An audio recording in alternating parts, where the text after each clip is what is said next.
Clean Ramagundam green రామగుండంగా తీర్చిదిద్దేందుకు ప్రతి ఒక్కరూ సహకరించాలని రామగుండం ఎమ్మెల్యే రాజ్ ఠాగూర్, నగర మేయర్ మహంకాళి స్వామి ప్రజలకు పిలుపునిచ్చారు.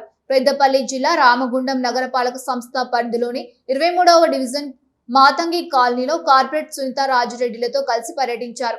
కాలనీలోని అంతర్గత రోడ్లకు ఇరువైపులా ఉన్న చెట్లను, మురికి కాలువలో నిండిపోయిన చెత్తను తొలగించారు. సీఎం రేవంత్ రెడ్డి, మంత్రి శ్రీధర్ బాబుల సహకారంతో రామగుండం నగరాన్ని సుందరంగా తీర్చిదిద్దుతామని ఎమ్మెల్యే తెలిపారు. చెత్తరహిత రామగుండంగా తీర్చిదిద్దేందుకు ప్రతి మహిళ మున్సిపల్ సిబ్బందికి సహకరించాలని కోరారు.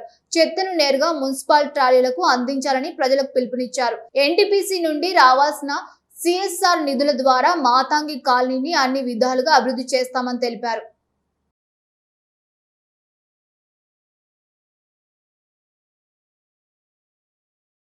ముఖ్యంగా కార్పొరేషన్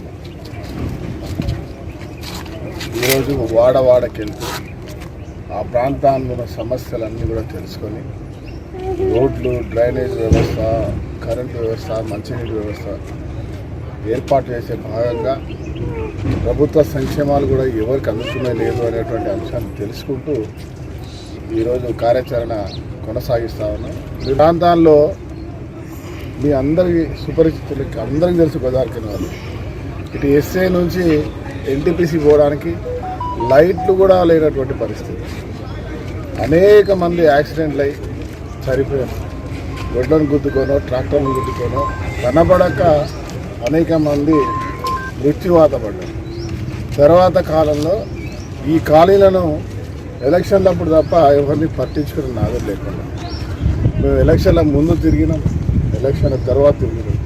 ఇవాళ మన ఎంత వ్యవస్థ అంతా పనిచేసినా కూడా ప్రజలందరం కూడా బాధ్యత తీసుకోకపోతే